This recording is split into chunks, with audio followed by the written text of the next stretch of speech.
Olá, boa tarde a todos e a todas. Bem-vindos a essa live promovida pela Abre Livros, com o intuito de apoiar educadores e instituições educacionais com mais informações sobre a base, a BNCC e o novo ensino médio. E com isso, quem sabe promover um melhor planejamento dessas mudanças necessárias para a implantação da reforma. Meu nome é Solange Petrosino, diretora acadêmica, e hoje estou responsável por mediar esse encontro. Para a nossa conversa de hoje, convido o Ângelo Xavier, presidente da Abre Livros, para fazer a abertura. Seja bem-vindo, Ângelo. Olá, Solange, muito obrigado. Boa tarde a todos e a todas. Sejam muito bem-vindos à nossa primeira live de 2021, na qual vamos falar sobre os desafios desse ano com a implantação da Base Nacional Comum Curricular, a BNCC, e do novo ensino médio. Eu sou Ângelo Xavier, sou presidente da Abre Livros, a associação que reúne as principais editoras de conteúdo educacional do Brasil e que tem entre seus objetivos o de colaborar para o desenvolvimento educacional e cultural do país. Como muitos de vocês devem saber, estamos no meio de uma das mais relevantes mudanças na educação do Brasil em décadas, que é a reforma do nosso ensino médio. Mudanças estas mais que necessárias. Esse é um segmento que, ano após ano, apresenta um menor número de matriculados e, do outro lado, um maior número de evasão.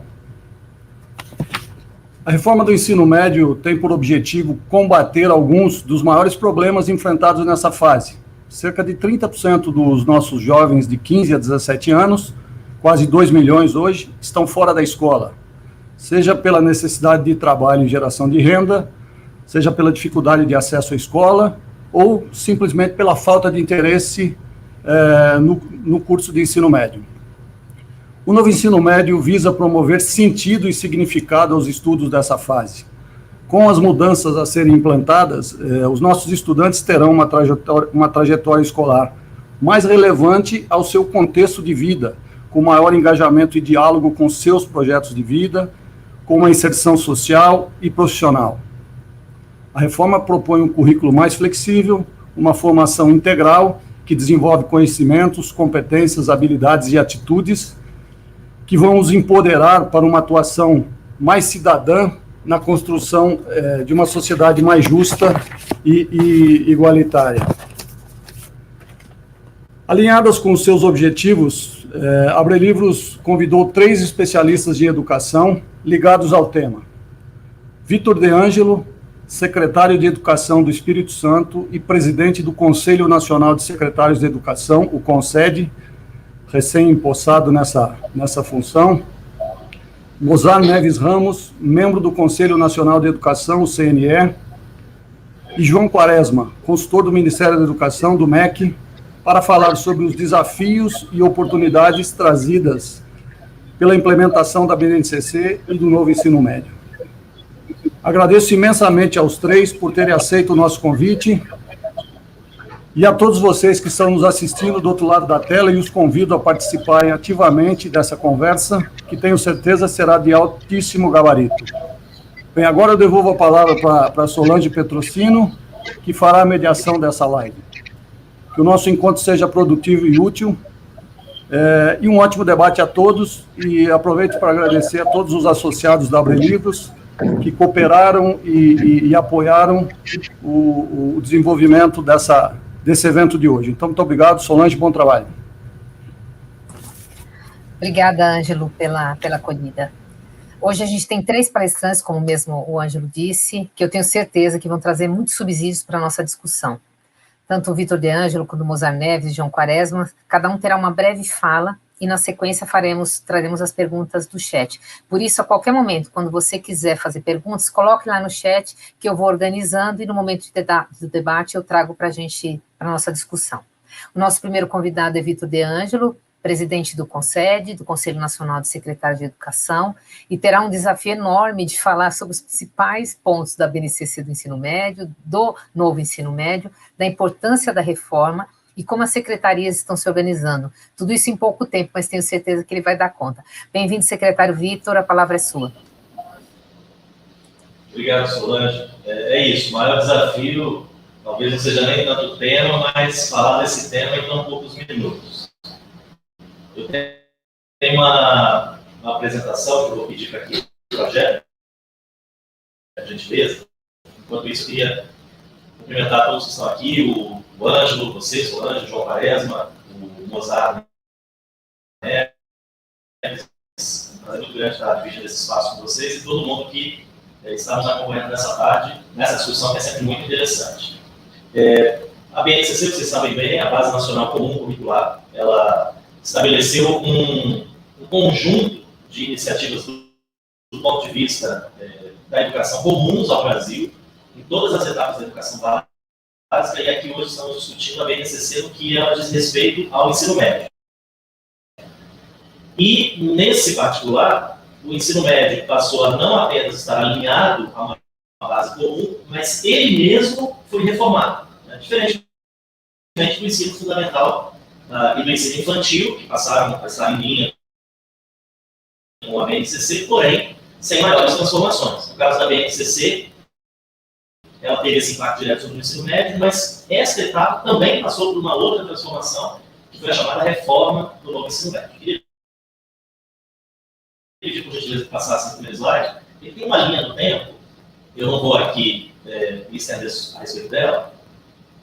Muito bem, essa que está aí. Mas aqui nós temos os principais marcadores desse processo, e o que de importante aqui que interessa chamar a atenção é que em 2017 a gente tem, então, você deve lembrar que foi por uma medida provisória que a reforma do ensino médio aconteceu. Toda medida provisória, ou ela caduca ou ela é aprovada pelo Congresso, portanto, dá origem a uma lei, que é a Lei 13.415 de 2017, que é a lei que reforma o ensino médio. A partir dali, começa a haver, então, uma série de ações no âmbito do Conselho, a constituição de uma frente de trabalho para pensar todas as dimensões do novo ensino médio. Porque nós estamos falando, então, de carga horária, de oferta, de itinerários, de adaptações à BNCC, um monte de coisa que aconteceu nesse meio tempo, e o Conselho teve um papel muito estratégico nesse período, 17 e 18, no biênio de uma gestão do Conselho, 19 e 20, já eu estava presente no Conselho, um outro biênio, eu era vice-presidente, não fazia parte dessa frente, mas existia uma frente chamada de currículo do ensino médio, juntando as três frentes de trabalho anteriores, que era a da flexibilização curricular, a do tempo integral e a do ensino profissionalizante e tecnológico, que eram três grandes temáticas abrigadas sobre esse guarda-chuva do novo ensino médio, portanto, dentro dessa compreensão, que em 2019, essas três frentes se juntaram numa só para dar continuidade ao trabalho. Nós, nesse momento, como foi dito aqui, assumir recentemente a presidência do Conselho, estamos no terceiro biênio nesse processo do que a gente está discutindo aqui, biênio 21-22, e continuamos com uma frente dedicada exclusivamente ao ensino médio, o que mostra não só a importância do assunto, como a sua extensão no tempo. Nós estamos falando, quando olhamos para a história de atuação do Conselho, de 3 gestões, portanto, de 6 anos, pelo menos, em que teremos frentes dedicadas a implementar nas secretarias estaduais de educação, a estudar orientações para que as secretarias estaduais de educação possam implementar o novo ensino médio. Então, isso mostra muito bem a importância, a centralidade do assunto, mas também a sua complexidade, e é algo que eu gostaria de deixar aqui destacado. Próximo slide, por favor.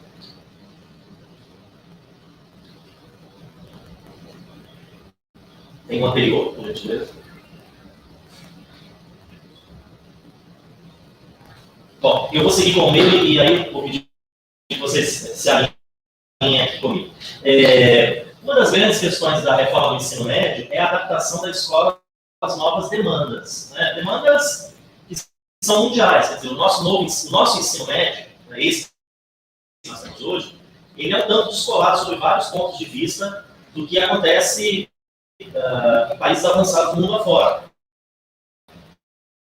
Posso destacar aqui a questão da carga horária, que é pequena no Brasil, se comparada aos países da OCDE, por exemplo, e posso destacar também o engessamento da trajetória escolar do aluno. Afinal, o estudante ele tem hoje 13 disciplinas, ele não pode escolher ele quer fazer, quais ele não quer fazer, não existe uma parte flexível, e isso parece ser o avesso do perfil do nosso estudante hoje.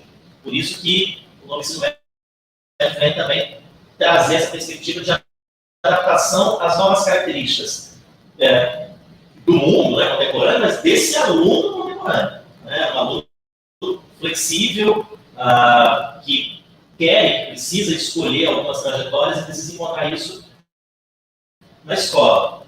Nesse sentido, também tornar a escola mais atrativa, na medida em que ela tem mais afinidade, ela está mais em linha com as características desse público-alvo, né, ali de 15 a 19 anos, não sendo assim algo estranho ao que este estudante encontra fora da escola, muitas vezes. Então, que a escola seja um espaço mais parecido com aquilo que ele tem no seu dia a dia, na sua vida cotidiana. E também para tentar, ao tornar a escola mais atrativa, ao adaptar as questões do mundo contemporâneo, resolver alguns outros desafios que são ainda presentes na nossa realidade e devem sempre nos chamar muito a atenção. O Ângelo trouxe aí uns números, eu queria trazer outros. Hoje, 63% dos estudantes no final do ensino médio, eles não têm o conhecimento adequado em aprendizagem em língua portuguesa e não têm a aprendizagem adequada em matemática na escala de 90%. Então, claro que isso não é algo apenas do ensino médio. O ensino médio termina sendo a etapa final em que esses números se acumulam, mas é muito surpreendente que nos 3 últimos anos da educação básica a gente tenha essa radiografia, ou seja, que o problema não será resolvido pelo telhado, né, ou seja, pelo fim. É verdade, parece um certo consenso, mas que a gente tenha números que vão se arrolando, inclusive ao longo dos 3 anos do ensino médio, isso é algo que deve nos chamar a atenção. O ensino médio busca enfrentar essa realidade. Isso dados de 2019, né, do último SAEB. E em 2020, os dados do INEP mostram que 31% dos jovens aqueles que iniciaram a sua trajetória escolar, no ensino fundamental, não concluíram o ensino médio. Muitas vezes interrompendo essa trajetória no próprio ensino médio, normalmente no primeiro ano do ensino médio. E as estimativas, as mais duras, mostram que a pandemia terá como uma das suas consequências exatamente a piora desses indicadores, desses percentuais. Bom, vou pedir para passar, por favor. Me estendi um pouco mais nessa lâmina que está aí. Eu vou pular a próxima, essa, e vou passar para a seguinte. Existem competências gerais da BNCC relativas ao ensino médio. São 10 competências que tratam de uma maneira bem abrangente do todo, dessa etapa como um todo. O novo ensino médio, ele passa a ser organizado, então, ele pode ser até organizado em áreas e em componentes curriculares, ou seja, da maneira tradicional, como nós temos hoje. O gestor é livre para fazer essa organização. Mas na BNCC, ele está organizado em termos de áreas de conhecimento. E cada área de conhecimento também tem conhecimentos específicos que, por sua vez, estão ligados a habilidades específicas de cada uma dessas áreas de conhecimento. Então, tem toda uma estrutura que, se partirmos nesse desenho à esquerda, de baixo para cima, né, nos levaria a pensar o seguinte: existem habilidades que nós precisamos ter ao final do ensino médio. Essas habilidades podem ser agrupadas em áreas de conhecimento. Essas áreas de conhecimento, elas formam o todo que é o ensino médio, e neste todo nós deveríamos ter, ao final, um estudante com essas 10 competências bem desenvolvidas. Esse é o desafio do ensino médio, do novo ensino médio. Não só inovar na divisão por áreas, mas também pensar em competências gerais e em competências específicas por áreas associadas a habilidades também específicas. As áreas são linguagem e suas tecnologias, é o próximo slide, matemática e suas tecnologias, ciências da natureza e suas tecnologias, ciências sociais, humanas sociais e suas tecnologias, cada uma, como eu disse, com habilidades específicas da área, e isso compõe a formação geral básica.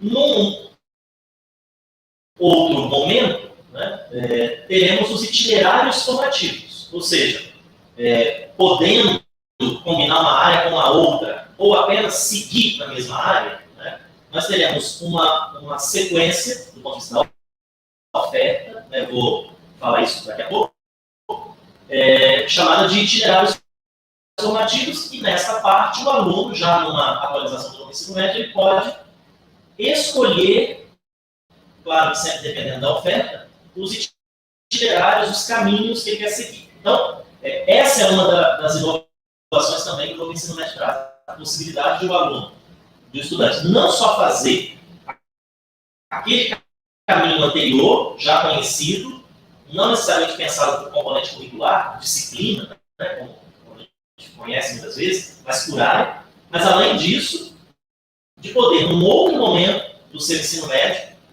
também poder escolher uma trajetória que aprofunde os seus conhecimentos numa área, se a oferta for essa, por área, ou pela combinação de áreas, se também houver essa oferta.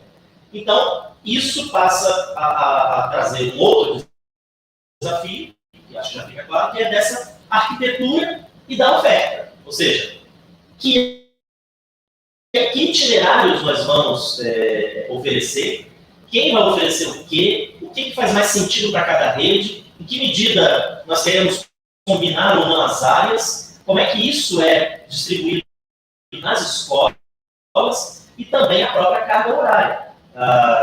Se nós temos aqui 1.800 horas da BNCC, ou seja, essa formação geral básica, e 1.200 horas, totalizando 3.000 já ampliadas do novo ensino médio, como nós vamos distribuir isso ao longo dos 3 anos? Nós podemos fazer só a formação geral básica e depois, no segundo e terceiro anos, trazer o itinerário, ou podemos distribuir isso de uma outra maneira. Então, percebam que, de um lado, nós temos a possibilidade de que cada rede faça o que tiver mais sentido dentro do seu território, dentro daquilo que o seu público-alvo espera, né, dentro das características dos estudantes que cada rede atende, mas, por outro lado, obviamente, pode ser arriscado, mas pode ser o potencial também de um país tão heterogêneo como o nosso, que é de termos uma grande heterogeneidade. Dado que cada rede tem muita liberdade para pensar a arquitetura e a oferta. E, para dizer uma coisa que eu não mencionei, existe, além desses itinerários que espelham as áreas, o chamado quinto itinerário, que é esse mais à direita, que não tem uma correspondência em área alguma. Na verdade, ele tem uma correspondência em todas elas, na medida em que essa formação técnica e profissional, que é o quinto itinerário, é pensada diferente do que era o ensino técnico, né, lá atrás, há várias décadas, às vezes tão apartado da formação geral básica, porque aqui é a BNCC. Na verdade, a formação geral básica, longe de, como nesse desenho, parecer que está ali as áreas, na prática, ela deve ser pensada de uma forma integrada a todas as áreas. Né? Mas ela, de fato, não tem uma área base de espelho, por essa razão que ela fica ali segmentada como o quinto itinerário. Pode passar, por favor.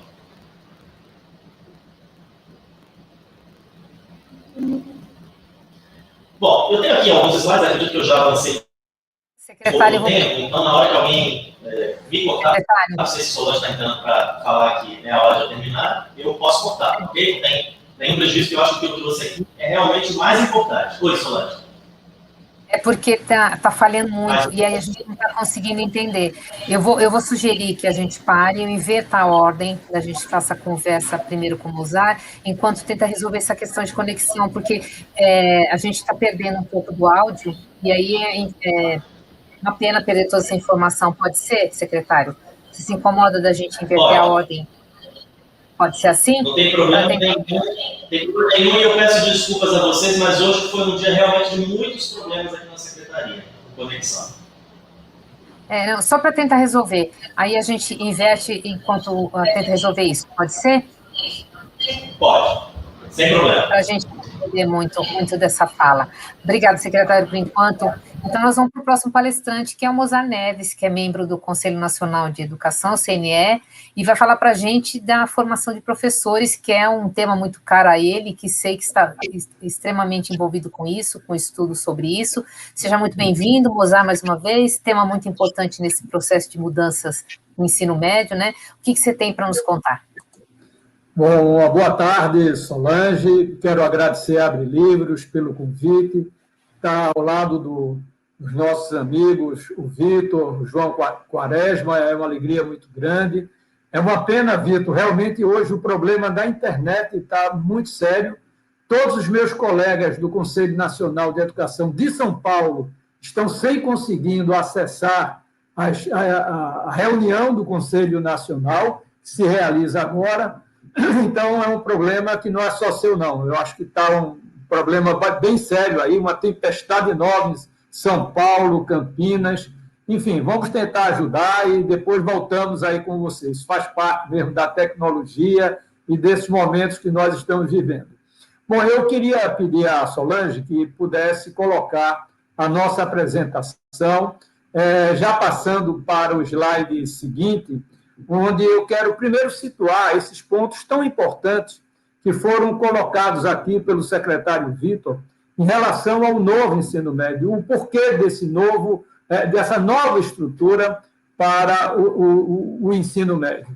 É muito importante salientar que nós estamos vivendo um cenário disruptivo. E não é a pandemia, não é a questão da Covid. Eu, como químico, costumo muito dizer que, na prática, o Covid foi um grande catalisador para as mudanças que já estavam em curso. Então, o Covid, a pandemia, de certa maneira, acelerou o processo educacional que já estava em curso. Ficava muito claro que, nesse cenário disruptivo, cada vez mais evidente a necessidade de um aprendizado ao longo da vida para o desenvolvimento pleno da pessoa. Ou seja, em consonância com o que está posto no artigo 205 da Constituição Federal, quer dizer, não basta apenas desenvolver os aspectos cognitivos, mas também os aspectos sociais, emocionais, de tal maneira que a pessoa possa se desenvolver plenamente. Como também está muito claro no próprio artigo 2º da LDB. Tudo isso na perspectiva do projeto de vida dessa pessoa. Então, é dentro desse cenário disruptivo que também surge esse novo ensino médio. O Vitor colocou muito bem, nós temos hoje indicadores no ensino médio que são extremamente preocupantes. No dia de ontem, foram apresentados os resultados do SAEB de 2019. Pasmem, 95% dos jovens que terminaram escola pública de ensino médio não aprenderam o que seria esperado em matemática. Então, isso é um cenário que vem, de certa maneira, já estável, lamentavelmente, num patamar muito baixo. Quer dizer, praticamente a gente não consegue mudar a curva de aprendizagem baixíssima em termos dos aprendizados esperados ao longo de todo o ensino médio. Então, o ensino médio vem no bojo da nova, de uma base nacional comum curricular, em que coloca competências para que todos os alunos possam desenvolver, desde a educação infantil até o ensino médio, portanto. E o ensino médio traz um aspecto fundamental, que é a questão dos itinerários formativos, salientados aqui pelo Vitor, e o desenvolvimento de competências e certificações. Isso é fundamental, porque vai estar também dialogando com o novo ensino superior. O ensino superior está precisando fazer uma mudança, e em alguns setores já começam a surgir essas mudanças, em trilhas de aprendizagem, a aprendizagem baseada em projetos, desenvolvimento de competências, componentes curriculares nas empresas e certificações. Ou seja, a flexibilização, a diversificação que nós estamos agora implementando no ensino médio, também já começa a influir no ensino superior, na perspectiva de preparar o jovem, seja para o mundo do trabalho ou para o seu desenvolvimento profissional, acadêmico, ao longo da vida. Ou seja, todos nós, nesse cenário disruptivo, vamos precisar, mais do que nunca, de desenvolver aprendizagens ao longo da vida. No próximo slide, eu quero, então, trazer os 4 pilares do novo ensino médio, que foram, em parte, também já ilustrados aqui pelo Vitor. Então, no próximo slide, por favor, nós colocamos os 4 pilares que dão a sustentabilidade a esse novo ensino médio. E vejam, claramente, eles dialogam com esse contínuo formativo que tem como ponto de referência o ensino médio para preparar esse jovem, seja para o mundo do trabalho, e daí o 5º eixo, o 5º itinerário do novo ensino médio, que é o ensino técnico profissionalizante. Isso é muito importante, porque nós sabemos que de cada 100 jovens que concluem o ensino médio, somente 22 efetivamente conseguem ingressar na universidade e no ensino superior. Então, a gente precisa ter uma política de continuidade de estudos para esse jovem que não ingressou na universidade e que é um percentual bastante significativo. Então, por isso que tem aí a articulação com o EPT, com a preparação para o mundo do trabalho, entra a contextualização de uma educação integral, portanto, retrata a necessidade de ir além dos aspectos meramente cognitivos, ou seja, precisamos desenvolver competências e habilidades na nossa juventude para que eles se preparem para aquele cenário disruptivo que eu falei anteriormente. E, obviamente, que a educação em tempo integral, as escolas de tempo integral, permitem muito mais essa possibilidade do desenvolvimento pleno, sejam dos alunos, mas também dos nossos professores. E nessa constelação, nesse ecossistema, esse 4º pilar da flexibilização e da diversificação é fundamental para que, de alguma maneira, a gente possa dialogar com as trilhas de aprendizagens no sentido de promover o projeto de vida desse jovem. No próximo slide, a gente vai trazer essa nova estrutura do ensino médio, que foi também, em parte, já abordada aqui pelo Vitor, então eu vou passar de uma maneira bastante rápida. Quero apenas salientar que os itinerários formativos, como disse o Vitor, contribuem com 1.200 horas nesse novo ensino médio. Mas o que é que eu gostaria de chamar a atenção nessa nova estrutura? A complexidade da gestão. Vai ser muito importante preparar os gestores escolares para esse novo ensino médio. Ele vai ser bem mais complexo do ponto de vista da sua gestão. Então, não é à toa, e aí eu trago uma boa notícia para vocês, o Conselho Nacional de Educação já começa a trabalhar uma matriz nacional comum de competências para o diretor escolar, para o gestor escolar. Eu sou o relator dessa matéria, que é absolutamente importante para que esse novo ensino médio se consagre e, principalmente, tenha os resultados esperados, seja do ponto de vista de aprendizagem, do ponto de vista do desenvolvimento pleno do jovem, mas, principalmente, de fazer essa grande articulação com o pós-médio, seja com o ensino superior, com o ensino tecnológico, com o mundo do trabalho. Então, isso vai exigir também do gestor escolar. Vamos falar hoje aqui do professor, mas nós não podemos esquecer do papel do diretor da escola na gestão desse novo ensino médio. Então, no próximo slide, eu gostaria de trazer o novo desafio que se coloca, e aí sim, o Covid-19, de certa maneira, trouxe para a gente aí o ensino remoto e o uso das novas tecnologias numa intensidade que claramente descortinou a grande desigualdade educacional em nosso país. Muitos jovens ficaram sem acesso à educação durante o ano 2009 pela falta de conectividade. Então, é muito importante que o Ministério, nessa implantação do novo ensino médio, pense que nós não vamos ter ensino presencial pleno agora em 2021, até porque a segunda onda está sendo bastante agressiva. Então, vamos ter que trabalhar ainda assim com o ensino remoto, mas eu diria que o ensino híbrido veio para ficar. E também, nesse contexto, quero adiantar que o Conselho Nacional de Educação já começa também a trabalhar uma resolução um parecer para regulamentar melhor o que nós estamos chamando de ensino híbrido e a escala que vamos poder dar a partir dessas novas tecnologias.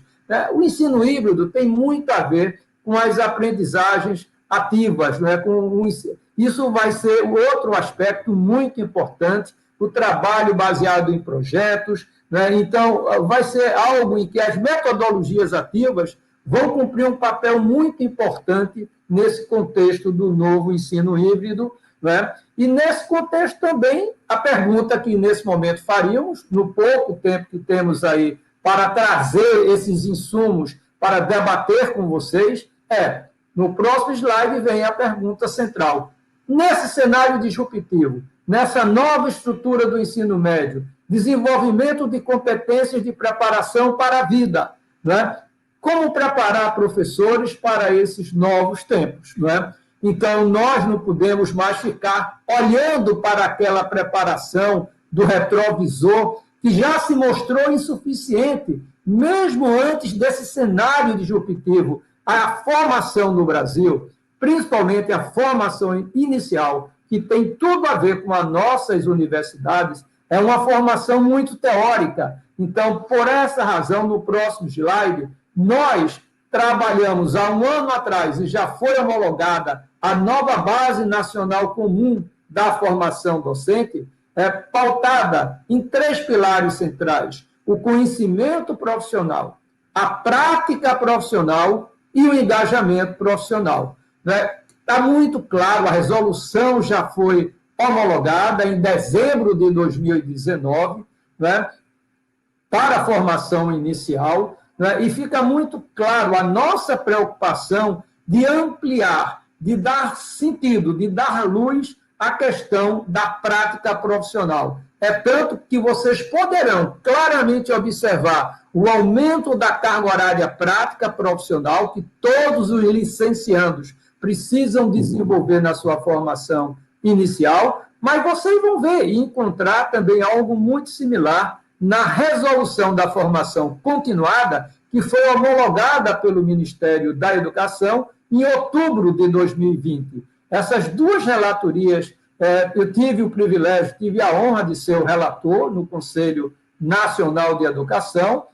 Peço que volte ao slide anterior, que eu gostaria de comentar que, na verdade, para cada uma dessas 3 dimensões, a do conhecimento, da prática e do engajamento profissional, nós articulamos um conjunto de competências que, de alguma maneira, devem colocar na formação desse professor essas 3 dimensões: o conhecimento, a prática e o engajamento. E para cada uma dessas competências, por exemplo, nesse slide, claramente vocês podem, não sei se vai dar para ler, mas pelo menos podem ver, que nós temos que, para cada dimensão, um conjunto de 4 competências. E para cada uma dessas competências, nós elaboramos um conjunto de habilidades que, se desenvolvidas, seja pelo licenciando ou pelo professor que já está no exercício do magistério, ele poderá desenvolver essas novas competências tão importantes para o seu desenvolvimento profissional. Então, o próximo slide, eu gostaria de sublinhar 2 dessas competências. A primeira, ligada ao conhecimento profissional, dominar os conteúdos e saber como ensiná-los. E o outro está comprometido com a aprendizagem dos estudantes e disposto a colocar em prática o princípio de que todos são capazes de aprender. Então, isso está vinculado ao engajamento profissional desse professor. Veja, é muito comum, nos meus 40 anos dedicados ao magistério, principalmente na Universidade Federal de Pernambuco, agora, no momento, eu estou na Universidade de São Paulo, eu sempre tive aquela nítida impressão e certeza de que, às vezes, a gente tem colegas que têm um amplo domínio do conteúdo, mas têm uma enorme dificuldade de saber como trabalhar esses conteúdos para ensinar aos seus alunos. Então, uma coisa é dominar os conteúdos, a outra coisa é saber como ensinar, como o aluno aprende. E um outro ponto muito importante, este do engajamento profissional, do seu compromisso com o aprendizado de todos os estudantes. Então, esses dois aspectos eu gostaria de ampliar nossa discussão, né? Porque é fácil de você colocar como isso deve se perfazer na prática. Quero apenas salientar, antes de concluir, nesse tempo relativamente curto que nós tivemos, né, mas foram os insumos para esse debate, né, que é fundamental lembrar que a matriz da formação inicial é diferente da matriz da formação continuada. E é óbvio, na matriz da formação inicial, nós estamos tratando do licenciando, daquele que será um dia um professor. E a outra matriz, a da formação continuada, tem a ver, naturalmente, com aquele professor que já está no exercício do magistério. É muito importante para que tudo isso se perpasse com eficiência, com resultados esperados, que as universidades mudem. Eu tenho trabalhado isso muito junto às universidades federais, às universidades estaduais de São Paulo, porque a universidade é quem prepara esse professor para esse novo ensino médio que nós falamos aqui, um ensino médio mais diversificado, flexível, que vai ter itinerários formativos, tudo tentando atender aquilo que é tão importante para cada aluno, para cada estudante, que é o seu projeto de vida. Então, eram essas as minhas primeiras colocações e fico à disposição, Solange, para que a gente possa aprofundar um pouco mais algumas das questões aqui levantadas.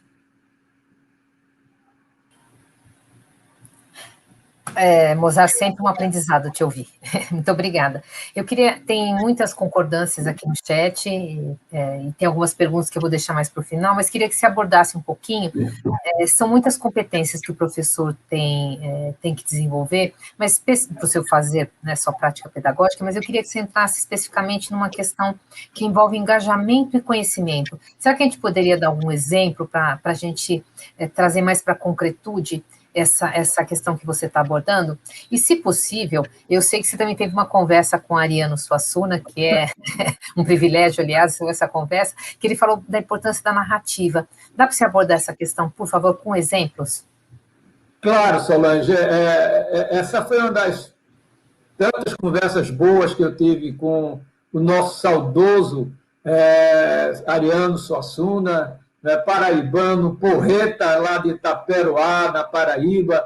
Né? O Ariano, ele, como professor da UFPE, ele sempre ia ao meu gabinete, quando eu era reitor da universidade, trocar algumas ideias sobre o futuro da universidade, mas também quando eu fui secretário de Educação, Ariano sempre trocava muitas ideias no campo da cultura, porque eu fui secretário de Educação e Cultura do Estado de Pernambuco.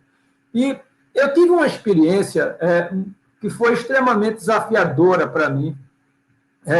Claro que não tem a ver com esse tempo de Ariano, mas tem a ver com um outro fato que depois eu vou colocar, onde ele cita a importância de que toda aula, toda boa aula que prende a atenção do aluno tem que ter um enredo, tem que ter uma narrativa. Né? Não basta ao professor, ele mesmo dominando os conteúdos, chegar na sala de aula, escrever na lousa o que ele tem que escrever, mesmo que seja de maneira muito organizada, mas ele precisa dar significado àquele conhecimento. Né? E eu vou traduzir um pouco isso na prática. Na minha primeira experiência como professor, muito jovem, com 21 anos de idade, no colégio que eu havia estudado, e eu ensinei física, termologia e ótica. E, naquela oportunidade, eu sempre aprendi logo cedo a trabalhar minha lousa, ser uma lousa colorida, organizada, enfim. Eu me sentia já, apesar de jovem, bastante preparado para o exercício do magistério. Claro, como ponto de partida, muita coisa eu desenvolvi ao longo desses 40 anos. Mas, naquela oportunidade, eu me recordo bem que eu fui chamado, ao final do primeiro semestre, na sala do diretor da escola, onde ele mostrou minha avaliação muito positiva pelos alunos, mas uma boa parte dos alunos estaria reprovada se eu não mudasse a maneira de ensinar, ou deles aprenderem. né? E eu ensinava termologia e ótica, ou seja, calor e luz. O grande problema é que os alunos tinham dificuldade em matemática. Eles não sabiam resolver os problemas da física porque não dominavam os conteúdos necessários da matemática. Então, eu tinha dois caminhos. Ou eu dizia que aquilo não era comigo, que deveria ser tratado no âmbito da matemática, ou eu tinha uma postura mais proativa. E foi o que eu procurei fazer. Eu levei esses alunos, tem um slide aí, acho que pode até ilustrar um pouco, eu levei os alunos no laboratório de energia solar, para que eles vissem na prática tudo aquilo que eu estava fazendo na lousa, né? Desenhando o espelho, colocando aqui o ponto focal, tudo aquilo que é chato. O laboratório, não tínhamos laboratório na escola, então o jeito era tentar fazer o melhor de mim na lousa, né? Mas isso não prende o aluno. Faltava esse significado, essa narrativa. Então, eu fui ao laboratório de energia solar com esses alunos e levei todos eles para aprender, por exemplo, a fazer um fogão solar na prática. Então, para que, por exemplo, uma panela preta com feijão pudesse cozinhar esse feijão, a panela precisaria estar colocada exatamente no ponto focal. Então, eles tinham que calcular certinho e dividir em grupos. Então, eles começaram a trabalhar e a fazer fogões solares, secadores, destiladores solares, pegar a água salina e transformar em água doce. E comecei, portanto, a trabalhar a prática com eles. Quando eles viram, né, o fogão solar funcionando, né, sem ter fogo embaixo, apenas com a luz do sol, né, mas isso era preciso que eles calculassem direitinho o lugar onde deveria ficar a panela. Está aqui, não sei se está dando para vocês enxergarem. Então, o que acontecia? Grupos calculavam certinho o local da panela, e outros não. Então, o que a gente fez? O ensino colaborativo. Quem estava, de certa maneira, fazendo certinho a matemática, ensinava para os outros. Ou seja, a gente criou um ambiente de aprendizagem, de motivação da matemática, a partir do significado, né, do ensino que a gente, de alguma maneira, estava tentando passar no primeiro semestre, muito bem avaliado pelos alunos, mas eles não estavam aprendendo. E com 2 semanas nesse laboratório de energia solar, deu um outro significado aos alunos, montamos no próprio colégio uma espécie de laboratório de energia solar, com fogão, com destilador solar, né? Eles mesmos construindo isso daí, né? Claro, com apoio, com a assessoria de um engenheiro na área da energia solar, e eu sei que, no final, todos desenvolveram a aprendizagem. Então, é muito importante a gente acreditar nos alunos, não desistir de nenhum deles, ter a coragem para mudar, não ficar na situação de conforto e dizendo que esse não é um problema meu. Eu sempre disse, ao longo de toda a minha trajetória como professor, se meus alunos não aprenderem, o grande derrotado sou eu. Então, vamos sempre nos reinventar, vamos sempre buscar caminhos alternativos para que os alunos possam estar motivados no processo ensino-aprendizagem. Isso significa, Solange, você ter abertura ao novo, que é uma competência muito importante para você, por exemplo, desenvolver a criatividade, o pensamento crítico, né, que são competências muito importantes para se viver no século XXI.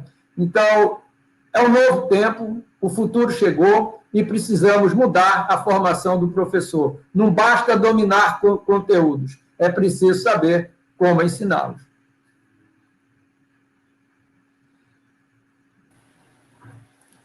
Obrigada, Mozart. É sempre bom trazer essa concretude para a prática, faz a gente entender melhor. Antes da gente, agora eu vou chamar o João, na verdade vamos continuar aprendendo agora com o João. João, você sabe que o material didático não determina mudanças, mas ele é um importante instrumento para esse processo, né? Seja bem-vindo, conta para a gente qual é a proposta de material didático. Tá certo. Eu acho que já pode começar expondo o meu slide, que eu falo um pouquinho, me apresento, agradeço, a primeirinha página. Não é esse. Então, eu mandei errado. Bom, tira esse slide, eu vou então apresentar aqui da minha própria câmera, tá bom? Pode ser, pode ser. É.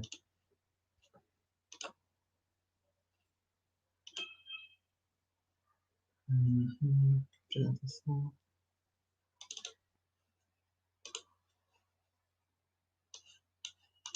Tá aparecendo aí? Tá aparecendo aí, gente? Só me dá uma confirmação. Tá, sim. Então tá bom. Bom, eu vou começar falando, primeiro agradecendo, assim, é impressionante estar aqui.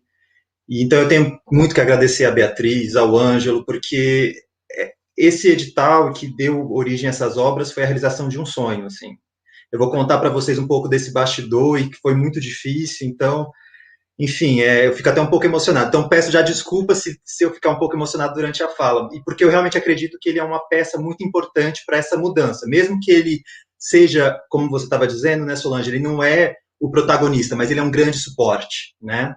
Então, eu vou contar um pouquinho dessa história para vocês, e eu também quero agradecer a oportunidade de estar com o Mozart, estar com o Vitor, estar contigo, porque vocês todos são pessoas importantes do campo educacional brasileiro, cada um à sua maneira, e isso, então, para mim é um privilégio, tá bom?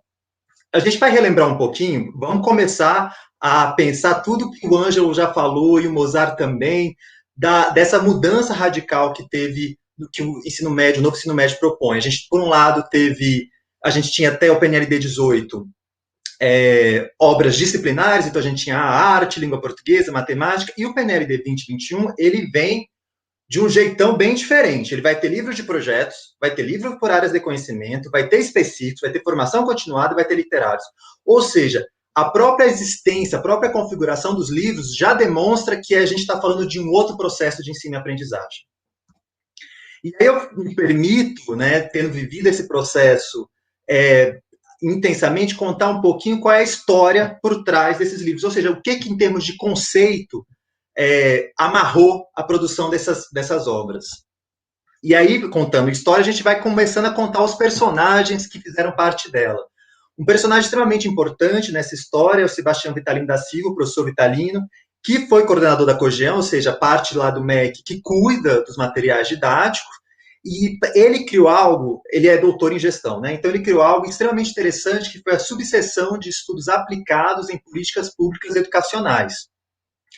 E isso foi uma aventura, foi uma força-tarefa, e ele sempre, por ser um investigador da área, me instiga a publicar sobre o que foi a CEAP, né? Eu tinha um cargo na CEAP de chefe de pesquisa e inovação, e aí a gente fez uma avalanche de produção científica, conversando com diversos atores, para que a gente pudesse, de fato, construir um edital que tivesse ressonância com tudo o que o Mozart já falou, esse momento disruptivo, que, de fato, o que a reforma propõe, o que a BNCC propõe, tivesse materiais alinhados, porque não é simples. Então, a gente fez entrevista com professores, e as entrevistas, aí eu vou ser bem sincero, às vezes eram... eu ficava assim sem fôlego, porque, por exemplo, eu lembro de uma das entrevistas, eu acho que foi em Minas Gerais, com professores, aí eu lembro de um formado em matemática, que falava assim, nossa, eu acho super interessante as mudanças, porém, eu não vi pensamento computacional na minha graduação, e de repente eu tenho, né, na área da matemática está lá pensamento computacional, e isso provocava atenção, como é que vocês vão fazer isso? Pesquisa de campo também, a gente com os curriculistas, ou seja, quem estava pensando a produção dos currículos dos estados, e aí quais são as suas dificuldades, e aí eles mostrando também que não era simples. Seminários internos, a gente trazia vários especialistas, e aí eu já agradeço o Concede, que trazia pessoas interessantíssimas. Eu lembro olha, peço desculpa, não vou poder falar de todo mundo, mas é que eu lembro de uma em particular, que é representante do Concede, o nome dela é Ana Selva. O nome dela já indica que é uma força da natureza, assim, ela chegou com várias ideias e questionamentos e tensões, e foi impressionante, a gente aprendeu muito com Sobral, aprendeu muito, enfim, com várias experiências nacionais. Também a gente fez um grande trabalho com as embaixadas, né? A gente conversou com várias embaixadas para saber, bom, se a gente está tentando pensar esse ensino médio de outra forma, como é que outros países estão fazendo isso? Né? Como é que os países de diversas economias distintas estão pensando? Quem chamou bastante atenção para a gente foi Coreia do Sul, Taiwan, Japão. A Ásia está num processo, e eles, enfim, particularmente a Coreia do Sul e Taiwan, em pouco tempo eles revolucionaram o ensino deles, então eles nos chamaram bastante atenção. Fica aqui o alerta para abrir livros e para a Abrale pensar em ter parcerias. O pessoal da embaixada, os representantes são super abertos, eu acho que é interessante vocês conversarem com eles, mas também outros parceiros, do tipo África do Sul, Chile, porque não adianta a gente também pensar em realidades tão distantes das nossas, era importante pensar em realidades próximas. Aí a África do Sul, por exemplo, foi super interessante que eles têm um processo de avaliação bem próximo do nosso, assim. Enfim, e isso dá-lhe especialista. Fora isso, né, esse cargo de chefe de pesquisa e inovação, eu tinha momentos que era mais assim, alguém que tentava acomodar tantas vozes dissonantes, porque na produção do edital tem uma figura-chave que é isso que eu chamei de CT, né, que é a comissão técnica, que são especialistas, enfim, super interessantes, super interessados na área, e que são chamados, e eles são os mais diversos. Por exemplo, antigamente tinha-se uma crítica que as CTs do PNLD eram muito ligadas apenas à academia. O do ensino médio não é o caso, a gente tem, por exemplo, a Mariana Santos, da Biologia, que é professora da Educação Básica, mas a gente, por exemplo, tem a Orna, da Literatura, que é da Unicamp, então tem uma mescla super interessante, mas era uma conversa super interessante entre o que o pessoal do Concept falava, a Comissão Técnica ouvia, o CNE ouvia, e aí eu vou contar já assim, ó, bem bastidor mesmo, mas eu acho que tenho certeza que as personagens não se importam, porque o final foi super interessante. Eu lembro do Francisco Soares, o Chico Soares, lá do CNE, que ele é uma pessoa forte no que ele diz. Eu lembro de uma discussão extremamente acalorada entre o Chico Soares e a Comissão Técnica da Matemática. Passaram uma tarde debatendo qual era o melhor perfil dessas obras, até que eles chegaram num consenso, assim, e foi impressionante, eu aprendi muito, assim, o pessoal da DPD é a diretoria de currículos lá do MEC, tinha o Danilo Leite também, que era incrível, que ele falava coisas super interessantes, enfim, ou seja, eu quero dizer que era muita gente falando e a gente estava tentando articular todas as pessoas para chegar no consenso final. E, acima de tudo, a gente tinha que ter uma âncora. A âncora é a coerência do sistema educacional, porque você tem lá um currículo, que é a BNCC, ou a produção nos estados. Esses livros têm que dialogar com o que está se produzindo entre os estados e a BNCC, mas também tem que ter o diálogo com a avaliação, ou seja, tem que ter um diálogo lá com o INEP. O INEP também foi outro ator importante, que acompanhou todo o processo de construção do edital, para que o Enem, que saia depois, eles tenham noção do que de fato está sendo materializado em termos de livros didáticos. E aí eu queria focar para uma palavra super importante, que é a palavra transição. Né? Todo esse edital foi pensado, e por isso ele tem tantos materiais, porque ele reflete esse momento de transição, porque o que ficou muito claro na nossa pesquisa de campo é que era muita mudança, né? O ensino médio propõe muita mudança, e que a gente tinha que pensar essas mudanças de forma paulatina. Então, agora, em 2021, os professores recebem o primeiro material, que é o material de projetos de vida integradores. E aí, no ano que vem, eles recebem, por exemplo, as obras por área de conhecimento, enfim. E em 2023, as obras literárias. Porque aí, nesse processo, o professor vai aos poucos entendendo o que é esse mundo, se localizando. Então, a gente tem muito respeito também pelo professor. Acho que esse edital tem uma escuta, tem uma coisa muito atenta à liberdade de ensinar dos professores, eu espero deixar isso claro, mas também esse processo de mudança gradual, para que realmente a mudança se efetive com qualidade. Então, como o tempo é curtinho, eu vou focar na minha fala no que acontece esse ano, ou seja, nos livros de projetos que entram em 2021. Aí a gente pode até pensar numa outra live do que entra em 22, só porque se eu falo tudo de uma vez, eu acho que vai ficar muita informação e aí a gente perde as nuances, né? Então eu quero falar sobre as obras de projeto no sentido forte do termo, né? Então, são obras de projeto que estão entrando esse ano. Então, não são obras, não são as obras por área de conhecimento, não são obras disciplinares, elas têm objetivos muito específicos. E a primeira coisa que eu quero dizer, retomando a fala do Ângelo, retomando a fala do Mozart, é como essa divisão escalonada da base. Você tem ali habilidades, você tem competências específicas, você tem competências gerais. Os projetos, eles não têm, isso tem que ficar claro, não tem como prerrogativa abordar, por exemplo, todas as habilidades de uma determinada área. Não, por quê? Vamos pensar primeiro o que é um projeto integrador. É um projeto que é a ideia de se trabalhar na escola a partir de um problema ou questão desafiadora que exija dos estudantes o uso da criatividade. E ter um produto final. Tá aí. Isso aí eu entendo agora o que é projeto. eu vou criar um produto final. Então, eu preciso projetar esse produto final. E preferencialmente coletivo, ou seja, aí eu já desenvolvo empatia e cooperação, e que tenha relevância para a comunidade desse próprio estudante. Ou seja, isso é muito importante. Não é um livro apenas que pensa conteúdos. Não, eu estou construindo formas de saber coletivo, formas que importam a realidade do estudante, formas para dar vazão a problemas que eles enfrentam. Percebem aí? Então, o foco está em habilidades e competências bem específicas e que aí também competências gerais bem específicas. Porque se eu avalio esse livro de projeto como um livro simplesmente de conteúdo, eu vou ficar frustrado. Porque o objetivo dele não é esse. O objetivo é mudar, é transformar relações de ensino-aprendizagem, tá bom? E aí, uma parte que eu acho incrível nessas várias pesquisas, que foi nesses países e aí nos estados, a gente foi coletando alguns temas, que são os temas que integram, né, os temas integradores, de grande importância contemporânea, né? E voltando na fala do Mozart, que de alguma maneira dão resposta a esse ambiente disruptivo que a gente vive. Então a gente tem o STEAM, a gente tem protagonismo juvenil, a gente tem mídia e educação e a gente tem mediação de conflitos. Eu pensei aqui focar na mídia e educação porque todo mundo hoje fala da dificuldade que a gente tem com a quantidade de informações que a gente recebe em redes sociais, como educar em redes sociais. Nesse momento também fala-se muito sobre o adoecimento que os estudantes, que os jovens têm pela sua relação que não é sã com mídias. Então, a gente pensou nessa ideia de mídia e educação e levou a ideia do interdisciplinar a um outro nível. Interdisciplinar, nesse contexto, é entendido como ponto de vista. O que eu quero dizer isso? O que eu quero dizer com isso?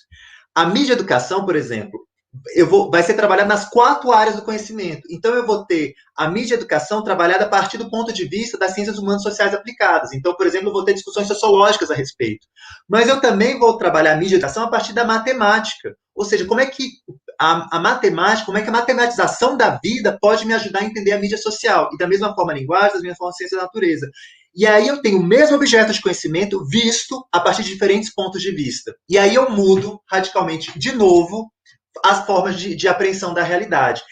É uma proposta extremamente interessante, que foi, como eu estava tentando aqui mostrar para vocês, com toda essa empolgação, porque alguém que trabalhou apaixonadamente por isso, feito a partir de dezenas e dezenas de discussões até a gente chegar nesse modelo final. Da mesma forma, vem aí, assim, de novo, uma parte muito, muito afetiva, que é a ideia do projeto de vida. Né? O que é um projeto de vida? Eu peguei 2 itens do edital para pensar, são itens chaves, né, que tem a ideia de conhecer-se, compreendendo as próprias emoções e como lidar com elas, apropriar-se de habilidades pessoais, estratégias mentais e instrumentos práticos para o planejamento. Ou seja, com essa obra aqui, a gente pensou, porque, bom, se o projeto de vida ele é um eixo importantíssimo no novo ensino médio, a gente pensava, bom, como é que o professor pode ter algum tipo de ferramenta que o ajude? E essa ferramenta, com certeza, é uma obra, mas é uma obra bem diferentona, que vai com força nesse universo socioemocional, que a gente ainda está por aprender a como sistematizar ele em sala de aula. E são obras muito pioneiras, né? Vamos levar muito a sério as emoções dos estudantes, vamos levar muito a sério o desenvolvimento socioemocional mesmo, e isso me deixa muito feliz, assim, de que o pioneirismo dessa obra e a potencialidade que ela tem em termos de mudança do ambiente escolar, né? Ela é dividida em 3 dimensões. Ela começa do encontro consigo, né? Que é uma dimensão mais pessoal. Então, o estudante vai pensar suas aspirações, o que ele sonha, o que ele deseja. Tem um encontro com o outro e o mundo, que aí peço para uma perspectiva cidadã, porque a gente, aqui nesse projeto de vida, qual era o risco que a gente corria? Não sei, cair numa sessão de coach, ou cair, não sei, eram vários, autoajuda, mas não era nada disso. A ideia era o estudante de fato pensar, bom, o que eu desejo, quais são os meus interesses, mas em seguida pensar isso em relação ao outro, assim, porque eu não posso simplesmente criar seres egóicos, que eu desejo e acabou. Não, eu tenho que pensar minha responsabilidade social com onde eu estou, com o mundo. Então, essa parte cidadã é muito importante nos projetos de vida e continua com a profissional. Então, eu também escolho a minha profissão muito bem informado de mim, informado dos problemas do mundo. Então, isso, levar esse ambiente de reflexão para a escola é muito empolgador, assim. Eu tenho, de fato, é muito afetiva a relação que eu tenho com essas obras.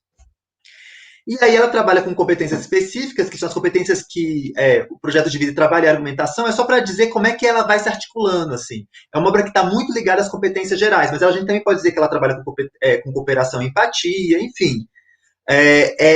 Como essas obras elas vão navegando na base e levando as habilidades, as competências específicas, as competências gerais, paulatinamente para o professor. E isso é muito interessante, porque ele tem tempo de aprender junto com as obras e junto com os estudantes.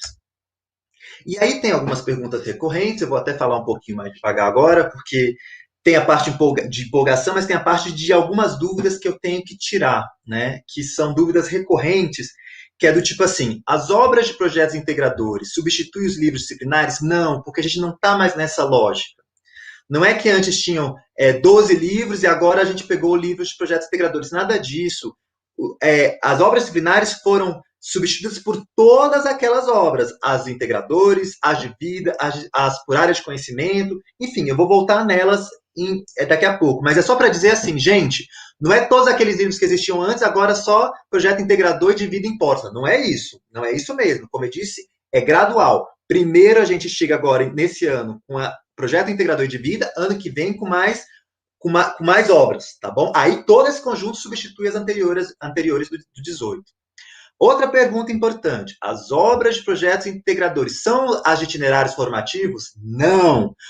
Tudo que a gente está falando aqui, gente, ainda é da formação geral, que como o Ângelo e o Mozart explicaram, são as 1.800 horas. Para as outras 1.200, que são de aprofundamento, aí é outro material, que aí merece outra live, é outra história. Projeto integrador não é itinerário formativo. Existe um professor específico para as obras de projeto de vida? Quando o edital foi pensado, a gente chegou logo na conclusão que não podia ser assim, porque cada rede, cada escola vai criar um mecanismo para colocar o projeto de vida. Então, às vezes vai ser um professor de sociologia, às vezes pode ser um professor mesmo de matemática, ou de língua portuguesa, enfim. Então, essa obra é uma obra versátil, que ela vai caminhando, e aí que eu acho que é bastante, por isso que eu digo que respeita muito a autonomia do professor. Todas essas obras, elas foram pensadas para respeitar, em primeira e última instância, o projeto pedagógico das escolas. Elas são muito adaptáveis a muitas realidades distintas, e isso eu acho que talvez seja um dos maiores ganhos que a gente teve com essas obras. E aí eu vou tentar agora falar, só para vocês, né, para não deixar vocês também com tanta ansiedade, falar um pouquinho do que vem depois. Se esse ano, por que a gente tem esse ano? A gente tem ainda as obras do PNLD 18, a gente ainda está lá com as obras disciplinares, estão chegando as obras de projetos, integradores de vida, para começar a pensar, né, começar a colocar na escola uma forma de pensar por áreas, pensar, né, em outras metodologias mais ativas, porque eu estou pensando em termos da construção de projetos, mas a partir do ano que vem, 2022, a gente tem o quê? A gente tem volumes por área do conhecimento, então a gente vai ter volumes da área de linguagens, volumes da área da matemática, volumes da área de ciência da natureza, volumes das áreas de ciências humanas sociais aplicadas, e esse é um mundo super interessante. Eu não vou entrar tanto em detalhe, porque ela realmente merece uma fala específica. Eu vou detalhar um pouquinho o que vem depois. Além das obras, acho que vou ocultar isso aqui, que dá para ver direitinho. Além das obras por área de conhecimento, a gente vai ter uma obra específica da língua portuguesa, porque a língua portuguesa tem muitas habilidades, né? Então não dava para jogá-las todas nas obras por área. Da mesma forma, a língua inglesa, e aí eu queria uma especial atenção para a língua inglesa aqui, porque foi uma grande inovação que a gente trouxe nesse edital, e aí eu já peço, assim, já agradeço particularmente a Embaixada do Reino Unido e a Embaixada da Austrália. Reino Unido, Bárbara e Larissa, muito obrigado. Austrália, Matthew e Cristiane, que nos ajudaram a pensar, por exemplo, o marco comum europeu. Ou seja, esses níveis internacionais agora fazem parte das nossas obras de ensino estrangeiro, de língua estrangeira. E isso é muito interessante, porque a gente jogou o patamar de ensino do idioma para outro nível.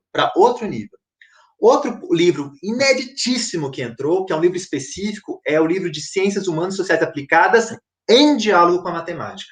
E vem muito dessa resposta do nosso ensino da matemática, a gente tem resultados tão ruins. Então a gente pensou É para enlouquecer quase os professores da matemática e de ciências humanas também. A gente reconhece que é super avançado, mas é uma proposta super interessante. A gente vai fazer assim, não, vamos pegar esses dois mundos que parecem tão distantes, vamos criar aqui um diálogo, vamos fazer o sociólogo conversar com o matemático, o filósofo conversar com o matemático, para aí fazer sentido ter uma área de ciências humanas sociais aplicadas. Aqui, nessas obras, a gente está plantando os próximos economistas, os próximos administradores, as pessoas relacionadas à contabilidade, mesmo quem é da sociologia, que trabalha com quant. E aí a gente está impulsionando um novo olhar para a área do ensino da matemática. As obras são, assim, os projetos que estavam vindo são interessantíssimos. E, de fato, a gente espera aqui dar uma boa melhorada no nosso ensino de matemática de forma muito mais contextualizada, né? E aí, finalizando, que eu acho que eu pego aqui um pouco a fala do Mozart, o PNLD Novo Ensino Médio, a gente fez uma imensa inovação, mais uma, que é pensar em materiais. Até o PNLD, até o último PNLD, a gente tinha obras, o livro do estudante, e o livro do estudante tinha um pedacinho extra chamado Manual do Professor. Aqui a gente continua com esse modelo, mas a gente acrescentou algo novo. A gente tem livros de formação continuada, né? De fato, um livro específico para o professor, para ajudar ele nesses momentos tão disruptivos. E olha que interessante, aqui eu tenho livros, inclusive, para a equipe gestora, ou seja, para o diretor, para o vice-diretor. É um livro que vai realmente para ajudar no ambiente da gestão, como a gestão desse processo de mudança. E também aqui tem uma coisa super interessante, que a gente volta, que a gente não apaga a experiência disciplinar. Então, os livros aqui são bem disciplinares. Assim, a gente tem Biologia, Física e Química, por exemplo, para ajudar o professor de Biologia a entrar na área de Ciências da Natureza e dialogar de forma interdisciplinar. E a gente foi tão avançado nesse aspecto de pensar, por exemplo, a área de linguagem, a gente pensou as múltiplas facetas da arte. Então, tem livro para o professor de música, livro para o professor de teatro, livro para o professor de dança, se encontrar primeiro na área de arte e depois se encontrar, que a arte nessa tem 4 divisões, e depois se encontrar na área de linguagens. Ou seja, foi um processo pensado muito, muito, muito, muito, eu garanto para vocês, em ajudar o professor e dar-lhe autonomia. Tanto é que é um portfólio, né, é um cardápio bem sortido. E a conclusão, assim, fechando, eu quero dizer para vocês, assim, de muito coração, sendo muito sincero, é que esses materiais, eles têm uma capacidade, e aí eu espero que vocês realmente olhem para esses materiais, vão lá no guia e vejam eles como uma capacidade de mudar práticas pedagógicas, ou pelo menos de ajudar essas práticas, a mudança de práticas. Esse edital ele foi feito como um grande, grande, grande elogio à ciência, né? Porque a gente fala muito sobre essa discussão, a ciência, as pessoas não entendem a ciência, e aí a gente traz essa discussão para bem perto, assim. Eu acho que raramente um edital tem tantas vezes a palavra assim, valorizar a ciência, o conhecimento científico, a tomada de decisão cientificamente informada. Isso assim, é um eixo que está nesse edital. E de todas essas formas, pensar, enfim, que estamos aí, esse mundo novo traz milhões de desafios e esses materiais, de fato, podem ajudar vocês, professores, respeitando, enfim, as práticas pedagógicas e os projetos pedagógicos de cada escola. Bom, no momento eu tenho isso para falar, espero que tenha ficado claro. Bom, agora vem a perguntinha, eu acho. Obrigada, João. Muito esclarecedora a sua fala, digo por mim e pelos comentários que eu estou vendo aqui no chat. Todo mundo falando ótima explicação e muito necessária essa informação. Queria aproveitar para você dar um reforço. A gente recentemente teve o guia publicado, o guia de orientação das obras. Ele é importante para esse processo, para entender essas obras? Nossa, Solange, até parei agora. Agradeço, assim, não, foi...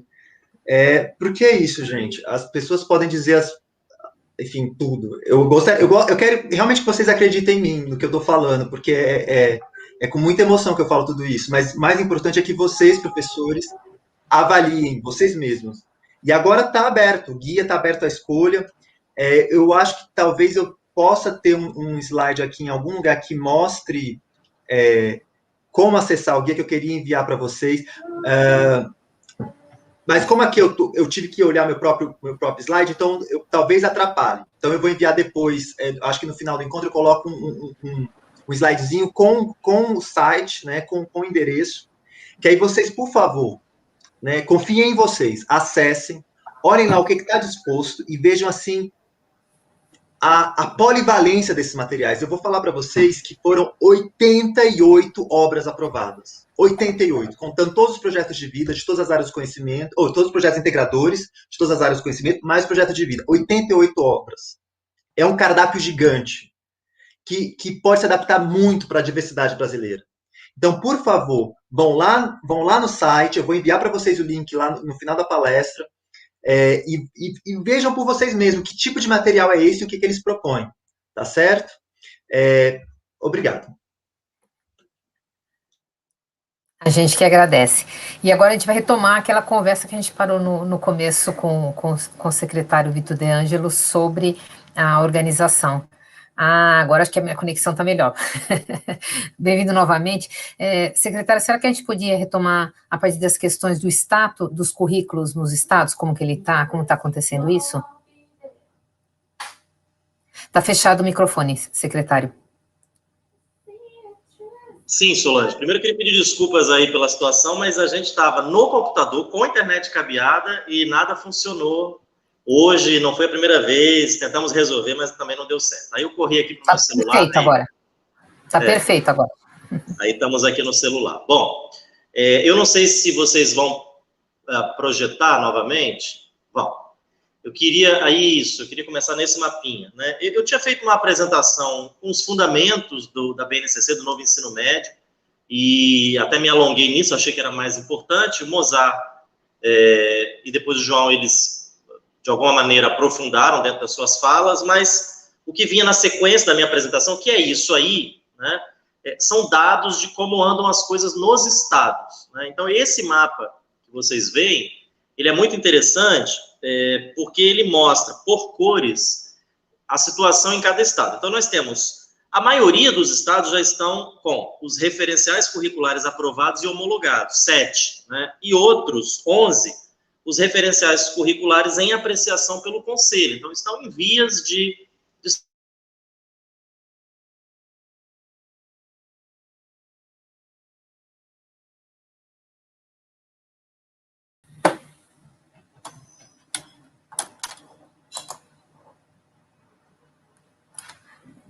acho que a gente teve um probleminha com o som. Ou a conexão de novo. Agora voltou, secretário. Vocês perderam minha fala? Finalzinho. Foi só o finalzinho. Oi, Solange. Foi só o final, secretário.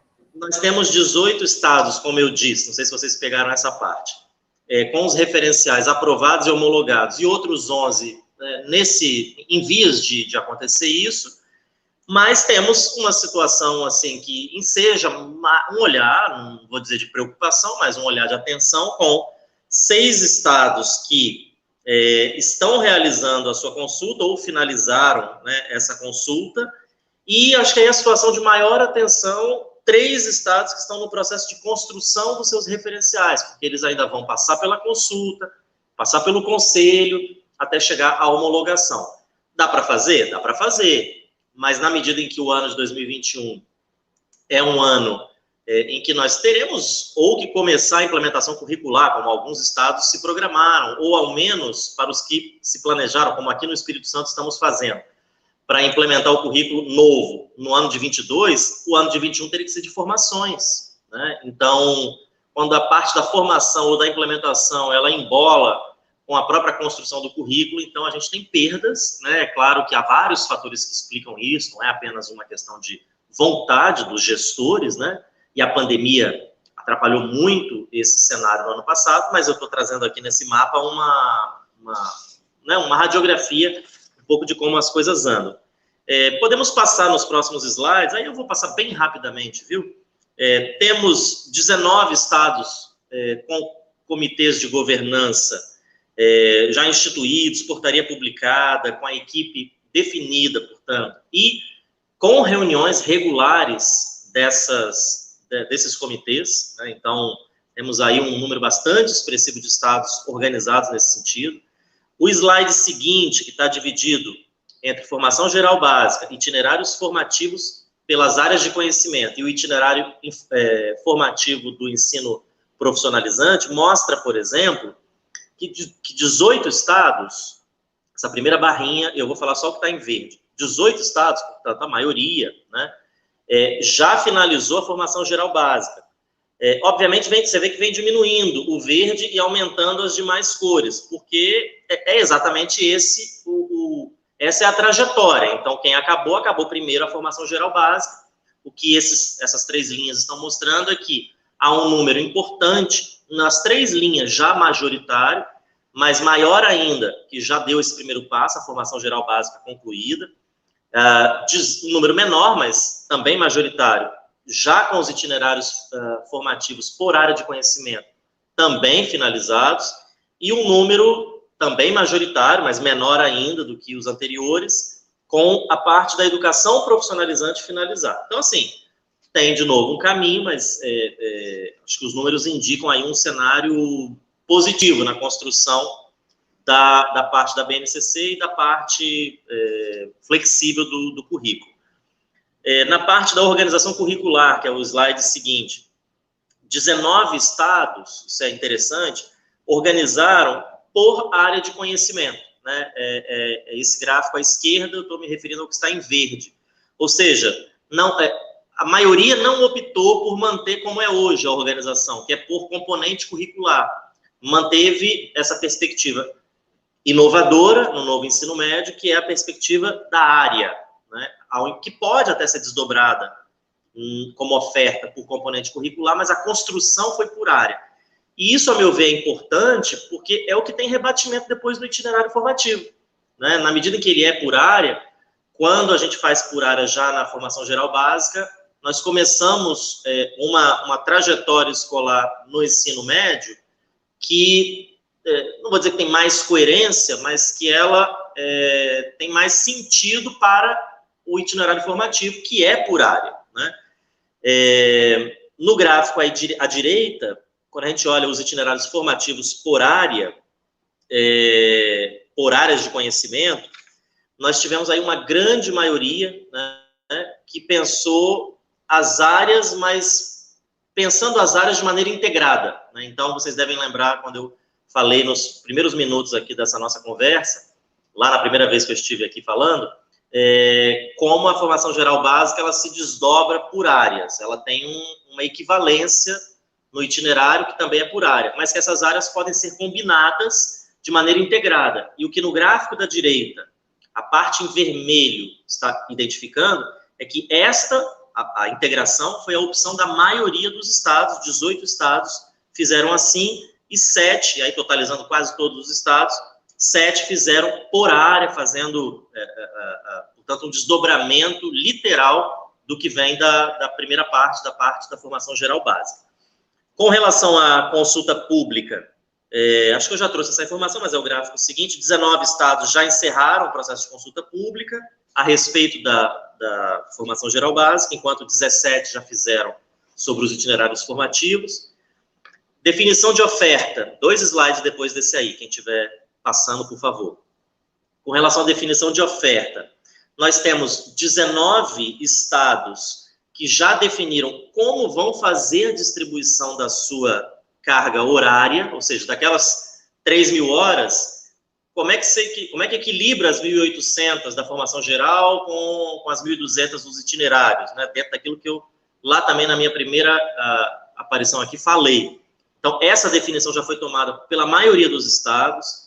O modelo de eletividade também, vale lembrar que a gente tem as disciplinas eletivas, o projeto de vida, que eu não cheguei a mencionar, mas foi também aqui ressaltado pelo Mosaico e pelo João. E o modelo de ofertas dos itinerários formativos, aqui um número que não é majoritário, né, que já terminaram ainda 11 estados, mas tem um outro grupo de 11, quando a gente junta nessa última linha o verde e laranja, a gente vê que pelo menos uma proposta razoavelmente consolidada já existe na maioria dos estados, sendo que 11 deles isso já está plenamente estabelecido. No slide seguinte, então, a respeito ainda desse tema, definições de oferta, a gente encontra 3 informações importantes. 16 estados pretendem concentrar a formação geral básica no primeiro ano e aumentar a carga horária flexível no segundo e no terceiro. 12 irão oferecer um catálogo de itinerário para que as escolas escolham quais são os itinerários, né, para que os alunos escolham quais são os itinerários que na sua escola eles querem fazer, ou às vezes até em outra escola, que também é permitido, e várias redes estão também pensando essa possibilidade, e 7 irão definir quais itinerários serão implementados em cada escola. Então, também, esse número aí no quadrinho laranja mostra bem como a ideia da flexibilização, não só do que vai ser ofertado, mas de dar a opção para as escolas escolherem, foi um caminho seguido por um bom número das redes, o que mostra, eu acho que é isso que a gente começa a ver aqui, que aquilo que o novo ensino médio pretendeu trazer e pretende trazer, as redes compraram, né? No sentido de que elas poderiam adotar formatos mais engessados, mais formais, que guardassem mais do modelo que está se encerrando, mas eu acho que até em virtude daqueles primeiros números que eu disse, que são mais do que números, são realidades percebidas em cada estado. Todos os gestores já têm a clareza e as escolas, naturalmente, gestores, inclusive, das unidades escolares, eu estou me referindo, já têm a clareza de que é preciso mudar e essa mudança não deve ser pequena. Então, o novo ensino médio criou uma oportunidade para isso, mas a reforma feita por cada secretaria poderia ser mais tímida do que os números mostram, ou seja, o que os números mostram é que as redes, elas compraram a ideia da mudança, da flexibilidade, da modernização, do alinhamento a uma perspectiva mais contemporânea, do alinhamento a uma perspectiva dos estudantes que nós temos hoje nas nossas redes, e as secretarias estão caminhando nesta direção, o que a meu ver, é muito digno de nota, né? E não deslegitima absolutamente quem seguiu por um caminho, aqui eu vou dizer entre aspas, mais tradicional, porque também é muito compreensível os riscos de você fazer grandes mudanças num curto espaço de tempo. Portanto, aproveitar as possibilidades de mudança, mas seguir por um caminho seguro, é uma perspectiva não só legítima, à luz de toda a legislação, mas muito compreensível para qualquer gestor que precisa fazer mudanças tão drásticas como essas que o novo ensino médio nos propõe, né? Os slides seguintes, e aí com eles eu já encerro, mostram, por exemplo, como, e aí tem várias informações nesse slide, mas eu estou olhando à direita a primeira informação, como hoje 3 estados do Brasil, então praticamente metade dos estados, já tem escolas com 1.000 horas, né? Poucos estados não têm, mas muitos estados têm, e isso é muito importante, porque a extensão da carga horária, com a inclusão de projeto de vida e de eletivas, e a própria dinâmica dessa oferta, né, que passa por pensar quais são essas eletivas, por pensar a formação docente para ministrar projeto de vida. Então, isso já antecipa algumas questões importantes que o novo ensino médio traz. Então, quem pôde ampliar, e várias redes fizeram isso, o novo ensino médio, quem pôde ampliar a carga horária do ensino médio, implementando ou não o currículo, né, mas incluindo ali coisas que virão no novo ensino médio, como eletivas e projeto de vida, isso realmente nos deu a possibilidade de antecipar algumas questões importantes dessa reforma. E, por fim, o último slide, onde estamos com relação à implementação dos currículos, 8 unidades da federação, ainda antes do meu muito obrigado, pretendem implementar o novo currículo para além das escolas piloto, em 2021. A maioria não fará isso, portanto, em 2021, é o caso, inclusive, aqui nosso, no Espírito Santo, onde a gente deve implementar o currículo em 2022, mas neste ano de 21, todas as nossas escolas de ensino médio, por exemplo, todas, do estado inteiro, não só da região metropolitana, como foi no ano passado, todas já têm 1.000 horas, né? Então, com isso, nós incluímos o projeto de vida e as eletivas, mas ainda não o currículo, né? Então, 8 redes farão isso nesse ano, mas dentro daqueles números que eu já apresentei, de estados que ainda estão num processo de consulta, de construção, de homologação dos seus currículos, é natural que isso não fique para 2021.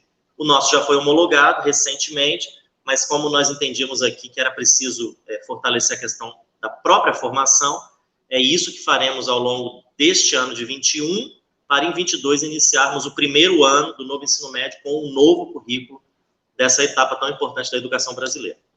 E agora sim, muito obrigado pela paciência de vocês, porque eu sei que lidar com gente que está com a internet oscilante é muito chato, porque a gente quer prestar atenção, mas os picotes assim na fala vão nos desmotivando, então agradeço muito a paciência e a compreensão de vocês. Não, mas foi ótimo, secretário, porque foram informações muito relevantes, a gente precisava ouvir isso, foi bem bacana. Queria que agora a gente está caminhando para o final, vou fazer uma rodada de perguntas para os três e que peço por favor que vocês respondam brevemente. Tem para o secretário uma pergunta sobre o Enem, né, e os processos seletivos, porque isso está tudo muito amarrado, aguardando a homologação. Como que imagina que é esse processo? Como será esse processo? A gente está em discussão desde o ano passado com toda a equipe do INEP. Sim, a equipe tem estado muito aberta ao diálogo, a equipe do presidente Alexandre tem estado muito aberta ao diálogo com o CONSED, que é aqui, naturalmente, um dos atores mais relevantes nessa discussão. Temos alinhado com eles, né, com toda a equipe, um calendário e construindo juntos esse passo a passo para a gente estruturar um exame nacional do ensino médio que já não tem, como havia no passado, no início do Enem, uma perspectiva avaliativa, isso ficou por conta do SAEB, mas uma perspectiva de progressão, né? Quer dizer, é uma passagem para o ensino superior. Então, é algo muito importante, porque precisa estar bem alinhado com a oferta feita nos 3 anos anteriores, e é algo importante porque isso pode, se mal construído, significar um prejuízo para as expectativas futuras dos alunos. Então, é algo bastante sensível desse ponto de vista, e sensível do ponto de vista da reforma do ensino médio em si, porque dentro daquilo que eu já falei há alguns minutos, na medida em que as redes podem dar diferentes soluções dentro desse arcabouço maior que a legislação nos trouxe, o Enem precisa ser, ao mesmo tempo, profundo, para funcionar como era o antigo vestibular, aferindo os conhecimentos para a progressão para o ensino superior, mas, ao mesmo tempo, flexível. Porque se ele for, na sua profundidade, muito específico, ele pode, eventualmente, não contemplar essa diversidade de organizações curriculares, de ofertas, de arquiteturas que existem nas redes. A ideia do SAEB, ela se atrela ao Enem, aí já para concluir, porque a proposta de um Enem anual, para todos os componentes curriculares, para todos os anos, começando já pelo primeiro ano do ensino médio, numa ampliação em relação ao que ele é hoje, se atrela ao Enem porque o SAEB seria o Enem seriado. De alguma maneira, o SAEB, faria a avaliação de aprendizagens para os propósitos que ele tem hoje, mas, ao mesmo tempo, sendo uma prova que ocorreria todos os anos, o SAEB, ele seria também um Enem seriado, como já há, salvo engano da minha parte, no Distrito Federal há alguns anos, inclusive, né? Seria preciso manter o Enem tradicional, por assim dizer, como ele existe hoje, mas já adaptado ao ensino médio, ao novo ensino médio, porque, eventualmente, nós teremos pessoas que não vieram do novo ensino médio e que querem ingressar na universidade, querem, portanto, fazer o Enem. Então, o modelo do Enem tradicional, porém adaptado ao novo currículo, vai ter que ser feito, vai ter que existir, mas a ampliação do SAEB para todas as séries do ensino médio transformará o SAEB no que está sendo chamado também de Enem seriado. E tudo isso está sendo discutido com o INEP, por uma questão que eu acho que é a mais sensível de todas. É assim, o que você cobra no Enem, por exemplo, de 2022? Se cada rede de ensino, ela é livre para escolher se ela coloca mais ou menos horas na formação geral básica e do itinerário formativo já no ano de 2022. O Enem, ele não pode ir nem além e nem aquém. E ele também não pode ser, como ele é hoje, que essa é uma das grandes críticas de nós, secretários de Educação, um indutor do que as redes vão fazer. Ou seja, nós, gestores estaduais, não podemos organizar a nossa oferta pelo que vai aparecer no Enem, porque não é esse o objetivo da reforma do novo ensino médio. A reforma do novo ensino médio é trazer flexibilidade, não é isso? E não criarmos um outro engessamento agora a partir do que seria o Enem. Então, são ajustes, mas temos tido um ambiente muito, muito aberto à discussão e a alinhamentos, caminhando nessa direção de construir um consenso sobre o que é o Enem, dentro da oferta que as redes estão pensando e dentro daquilo que, obviamente, o INEP tem como obrigação, como compromisso e como limites da sua atuação também. Perfeito, obrigado, secretário. Mozart, eu acho que ele te chamou para a briga. Ele está querendo que você comente sobre isso. Queria que você falasse sobre um pouquinho que o secretário comentou e que tem relação direta com o seu fazer, e também falar um pouquinho, a professora Sara Karenini, ela falou sobre que a formação é um grande diferencial, acho que todo mundo nós concordamos aqui, mas como fazer isso sem apoio e fomento federal? Existe apoio, não é? Olha, Solange, eu queria... Vitor trouxe vários pontos interessantes, mas eu queria fazer duas reflexões. Eu vi Vitor comentando que a formação em vários estados já estava em curso.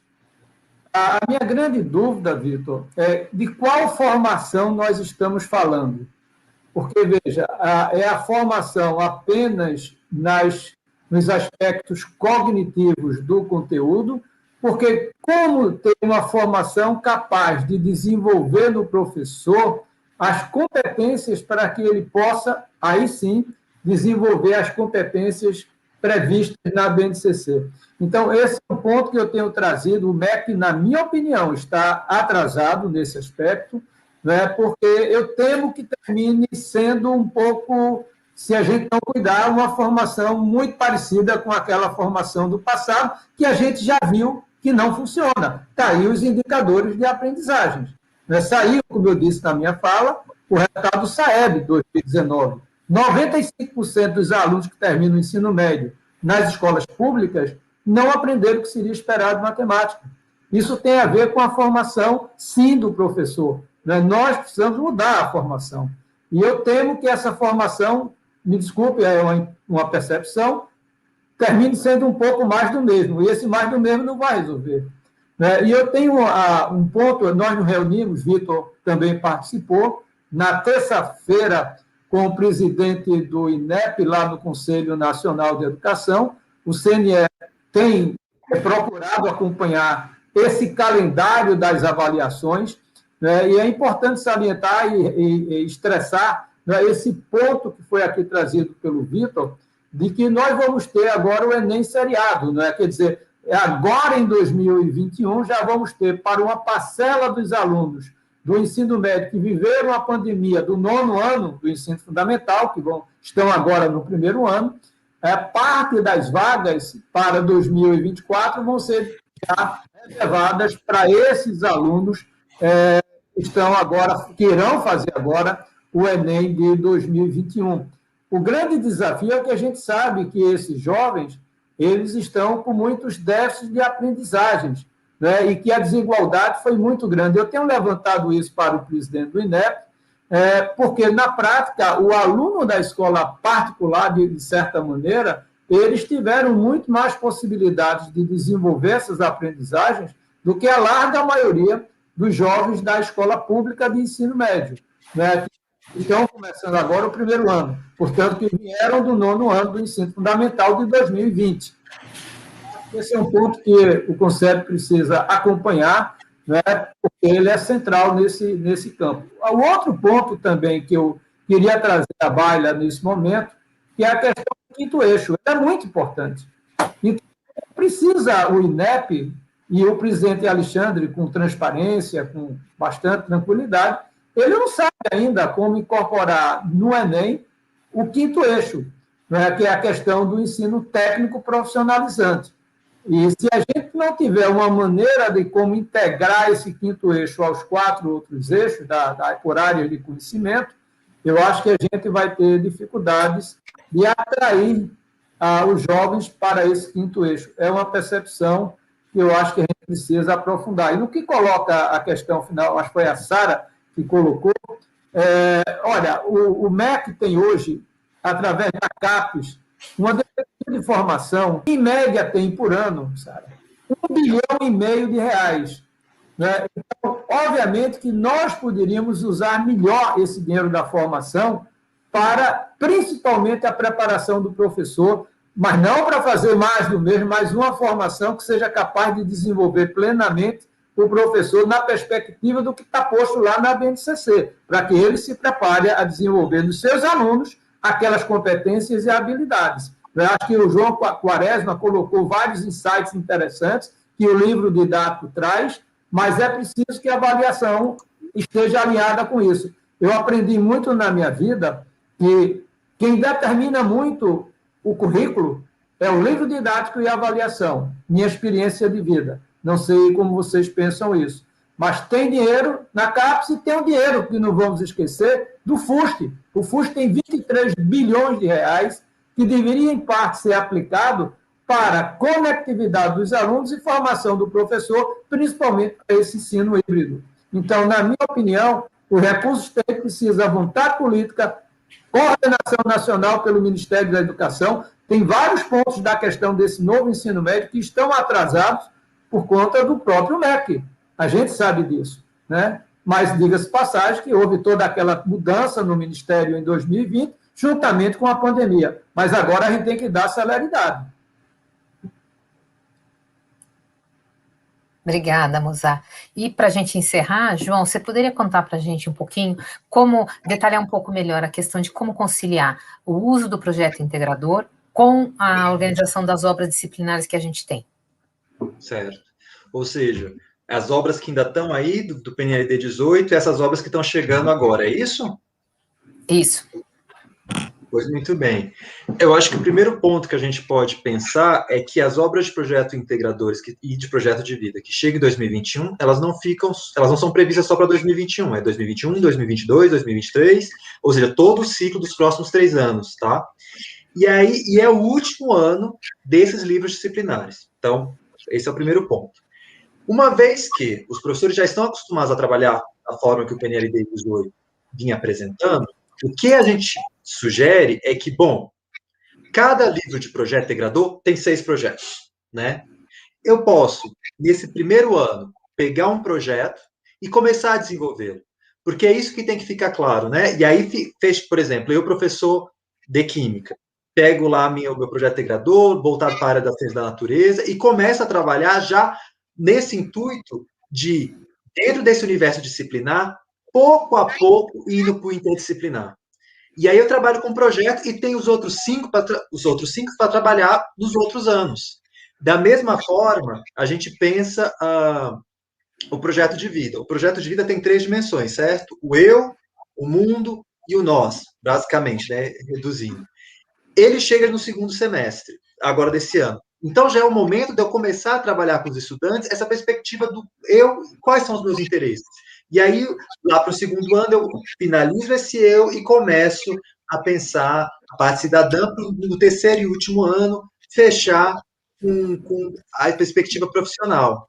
É isso, eu acho que mais do que isso eu não posso detalhar, porque, de novo, esse material eu sempre gosto de pensar como um grande portfólio, vai se adequar, pelo menos foi o nosso grande intento, nosso grande esforço, às múltiplas realidades. Então, cada professor vai ter um pouco a liberdade, e cada escola, de pensar como é que melhor adaptar esses 2 materiais que chegam agora para as suas realidades. Mas fiquem tranquilos, de alguma maneira, que esse é o início, mas terão várias campanhas esclarecendo pouco a pouco. Então, a gente vai ter mais campanha falando sobre projeto integrador, sobre projetos de vida.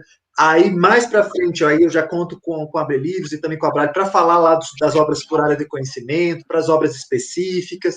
E aí, isso vai ganhando cada vez mais materialidade no momento que os professores começarem a utilizar. E, para finalizar, né, volto e peço para vocês irem atrás do guia. Coloca Guia Digital PNLD no seu motor de busca, que você vai cair lá na página e já vai poder olhar que obras é essas que eu tanto falo, porque eu acho que mais do que a minha fala, eu acho que tem um quê de abstrato, é vocês irem para o concreto e verem lá como cada obra foi avaliada, a sua respectiva resenha, seus pontos fortes, como ele deve ser usado em sala de aula, porque lá no guia tem, inclusive, já tem uma página em sala de aula.